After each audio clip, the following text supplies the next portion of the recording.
As rulers of their nations, these power players were born into royalty. They've got the status, the authority, and the power.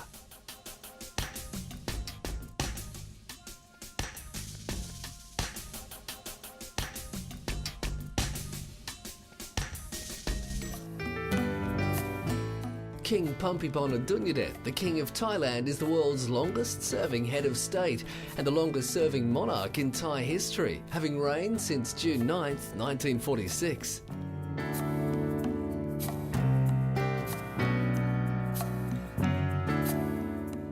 He ascended to the throne at not even 20 years of age, after the tragic death of his brother.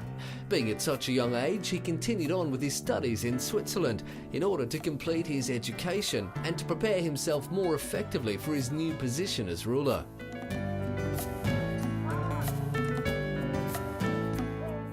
On May 5, 1950, Phumipol Adunyadet was crowned King of Thailand at the Royal Palace in Bangkok. There he pledged he would reign righteousness for the benefit and happiness of the Siamese people.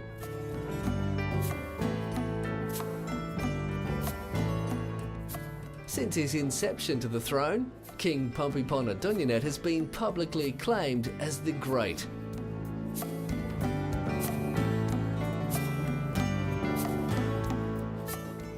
Throughout his time, he's made several decisive interventions in Thai politics, including the 2005-2006 Thai political crisis, which was a course of events that apparently ended the political career of Thaksin Shinawatra, the Prime Minister of Thailand.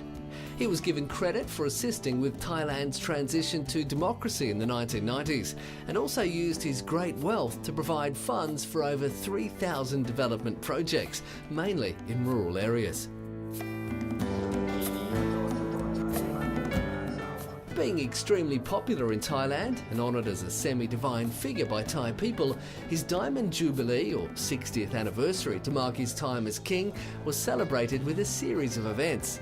Tens of thousands of people gathered to watch the fireworks marking the celebrations, as well as the concerts and dance performances, with many people hoping to catch a glimpse of their king.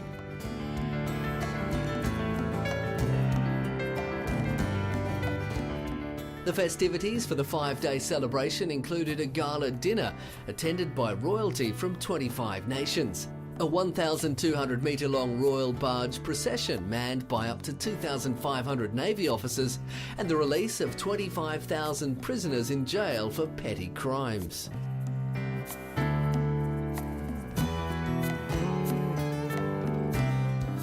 Celebrations then continued, this time to commence the year-long occasion of Adunyadet's 80th birthday.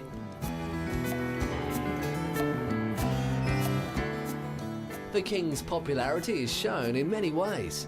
People flock to bookstores in order to get their hands on a copy of one of his books telling his life stories. One in particular, which tells the story of a stray dog adopted and raised by the king, sold out in its very first day.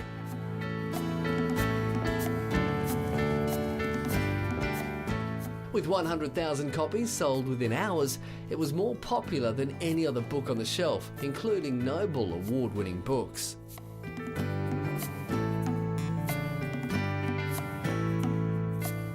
It shows the close relationship between Adunyadet and his pets, and his fondness for wanting to help stray animals.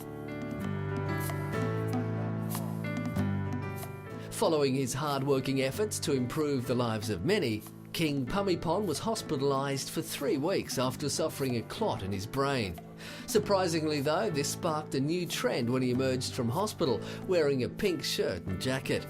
This caused many people to follow his trend of wearing pink, all for the love of their leader.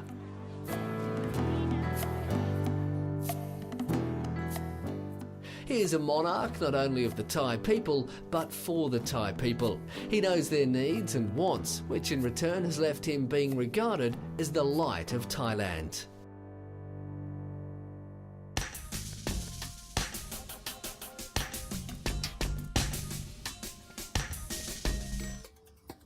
Nicolas Sarkozy was elected the President of France in 2007. Because of this, he became an ex officio co-prince of Andorra.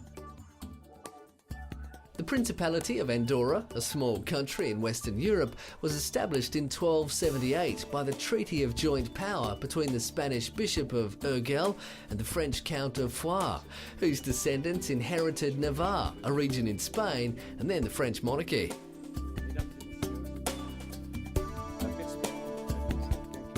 The President of France is often the co-prince of Andorra and is jointly invisibly the head of state. Their role consists in guaranteeing respect for the Constitution, to which they swear of promise to be faithful. Each co-prince appoints a personal representative in Andorra, who must keep them informed about issues involving the Principality. Formerly a lawyer, Sarkozy graduated in law and political science. For more than 20 years, he practiced law while becoming more and more involved in political activities. He was elected town councillor of Neuilly and then voted in as town mayor 6 years later. He held on to that position for 19 years. Entering the government for the first time in 1993, Sarkozy was appointed Minister for the Budget and spokesman for the Prime Minister, Edouard Balladur.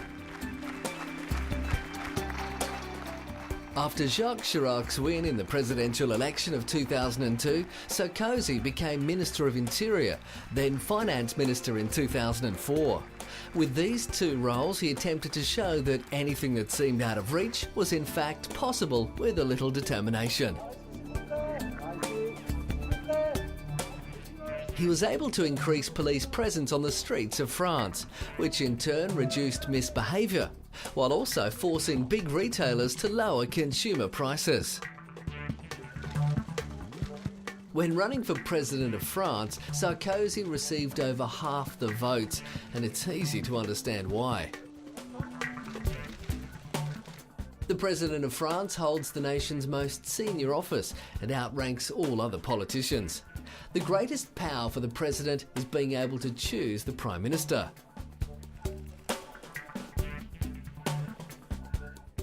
With his visits to Britain and his meetings with Prime Minister Gordon Brown and Queen Elizabeth, Sarkozy addressed that France and Britain need each other to face the world's challenges and that they share the same basic values for humankind.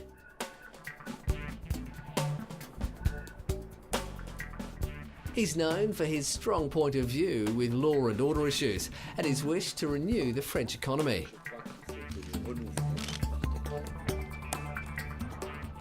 Sarkozy is now a best-selling author, telling the world about politics and how he plans to make the world a better place.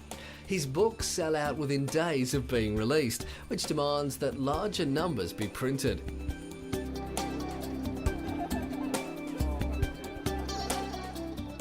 One of his most recent books, Ensemble, explains his value system, which he considers to be at the root of the presidential debate. With his loyal followers lining up to get a copy, it shows just how much effect he has on the public.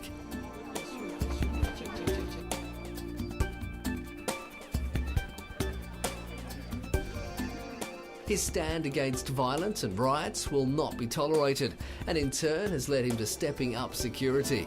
He vowed that anybody who participates in violence will be treated accordingly.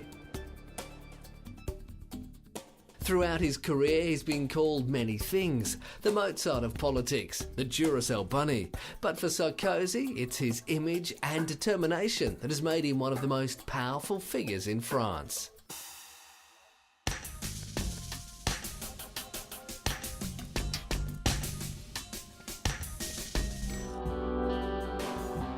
Frederik, the Crown Prince of Denmark, is the heir apparent to the throne of Denmark. The eldest son of Queen Margrethe II and Henrik, the Prince Consort, he is expected to become king and will be known as King Frederik X of Denmark.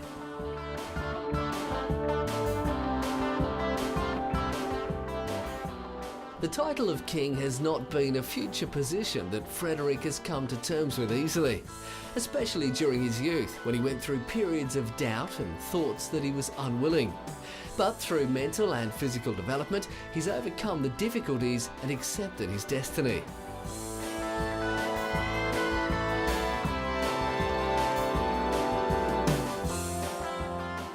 After studying political science at Harvard University under the name Frederick Henriksen, he took up a position for 3 months with the Danish UN mission in New York. From October 1998 to October 1999, the Crown Prince was posted as First Secretary to the Danish Embassy in Paris.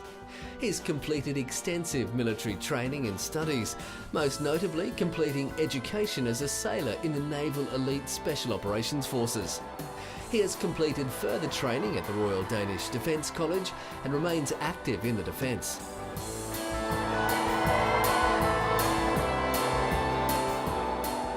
In May 2004, Crown Prince Frederik married Australian Mary Elizabeth Donaldson at Copenhagen Cathedral, Copenhagen. The couple met during the Olympic Games that were being held in Sydney in 2000. By late 2002, Mary had moved to Copenhagen. With the move came the engagement rumours, but not long after, the rumours were made fact when Queen Margrethe gave her consent to the marriage.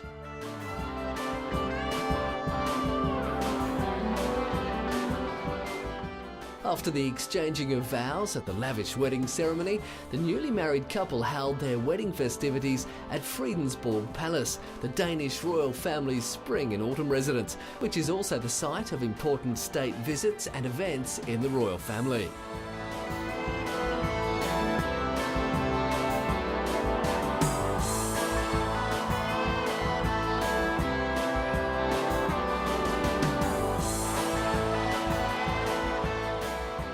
Since becoming a member of the royal family, Mary is actively involved with many different organisations, supporting such things as the fashion industry to helping others less fortunate.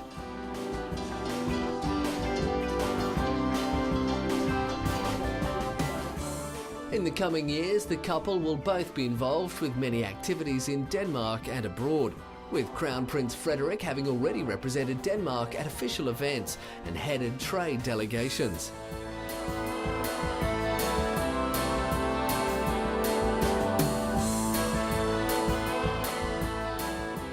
In April 2005, the Danish royal couple announced that Princess Mary was pregnant with their first child. In October, she gave birth to a prince who was then baptised Prince Christian in January 2006. It is tradition in the royal house that kings are named either Frederick or Christian. By April 2007, the royal couple had given birth to their second child, Princess Isabella, the first Danish princess born since 1946.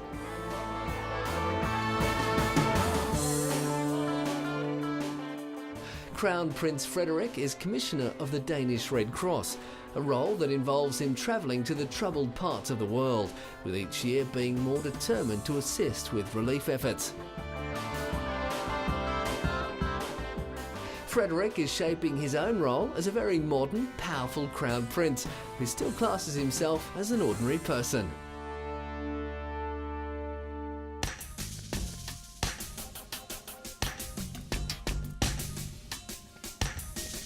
Holland. Birthday greetings for Queen Juliana. At her palace at Soestdijk, she celebrated her 60th birthday in the traditional way, with her family around her and her subjects calling to wish her well. But though this was the Queen's big day, Prince Willem-Alexander felt he ought to spread a little more goodwill around. Then, when a lamb was presented to the Queen, the 2-year-old prince immediately stepped forward to take charge.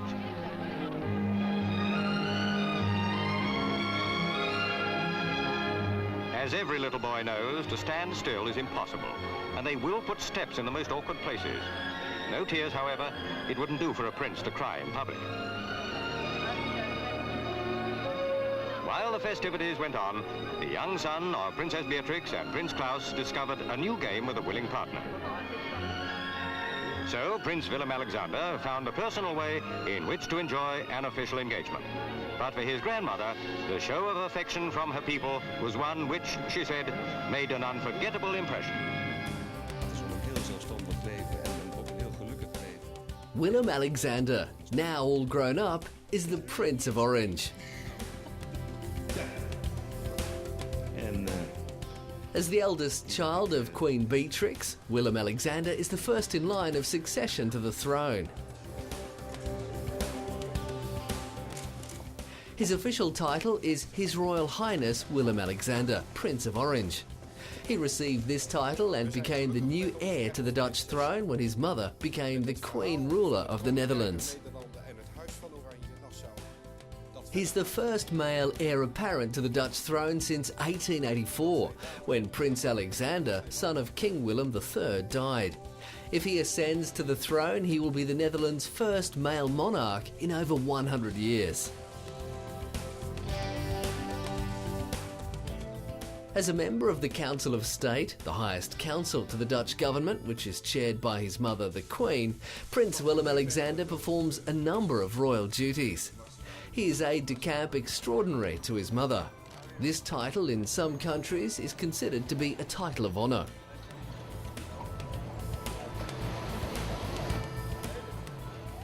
He holds the rank of Commodore in the Royal Netherlands Navy Reserve and Royal Netherlands Air Force Reserve, and is Brigadier General in the Royal Netherlands Army Reserve. Having a passion for flying, Prince Willem-Alexander obtained his private pilot's license in 1987, followed by his commercial pilot's license. He flew as a volunteer for the medical aid organisation African Medical Research and Education Foundation in Kenya, and then spent a month flying for the Kenya Wildlife Service. After serving in the Air Force, he gained his military pilot's licence.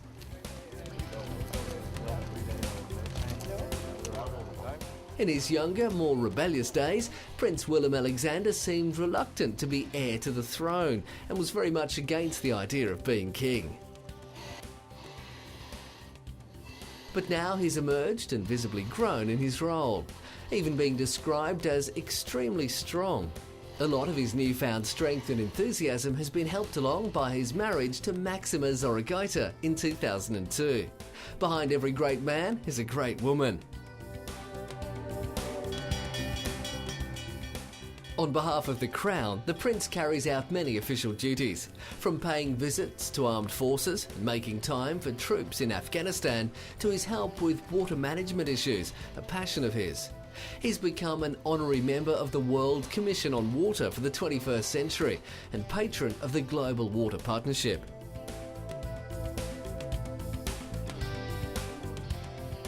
Prince Willem-Alexander went from wanting no power at all to wanting to take on the role as one of the most powerful men in Northern Europe.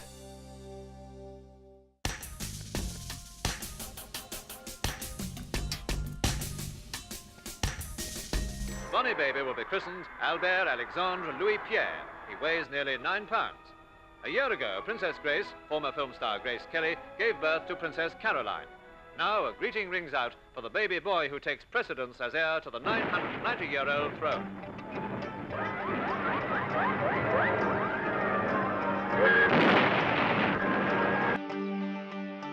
Prince Albert of Monaco was born into royalty, wealth and power in March of 1958.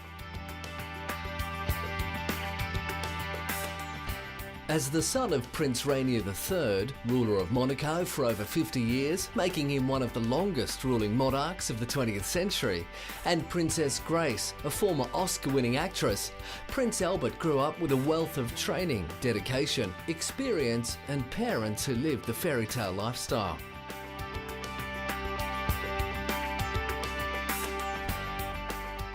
Prince Albert, though, suffered the loss of his much-beloved mother in a tragic car accident when he was in his 20s. She was only 52 and to this day is still considered an icon. Prince Rainier never remarried after the loss of his true love.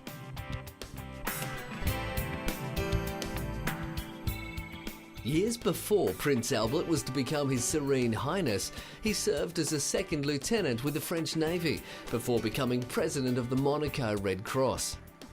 After entering the Paris-Dakar race in 1985, the Prince became increasingly involved in humanitarian work after seeing the poverty and suffering through the Sahara.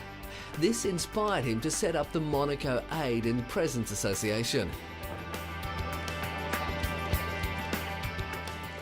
In 2005, Monaco, Prince Albert and the royal family saw the sad passing of Prince Rainier after his health progressively declined from suffering heart, lung and kidney problems. He was 82 years old and still had the love, dedication and support from his people, which was then passed down to Albert. Residents of Monaco, my dear friends, the sad time that we never thought would come is alas upon us. The Principality has lost its sovereign prince, my father, who oversaw its destiny for 56 years. Today, we are all orphans of this great man, and the profound sadness and mourning we feel bring our hearts closer together and binds our community like never before. Following the death of his father, Prince Albert became Albert II, Sovereign Prince of Monaco and the new ruler. For his inauguration, a morning mass marked the beginning of his reign. Then, at a garden party in front of 7,000 guests, Albert was presented with 2 keys of the city as a symbol of his investiture.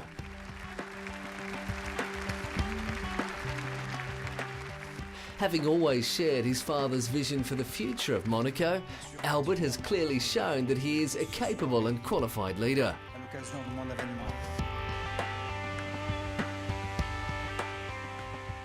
Wanting to be involved and help with the major issues of today, he launched his own foundation as part of his personal commitment for the protection of the environment and for sustainable development.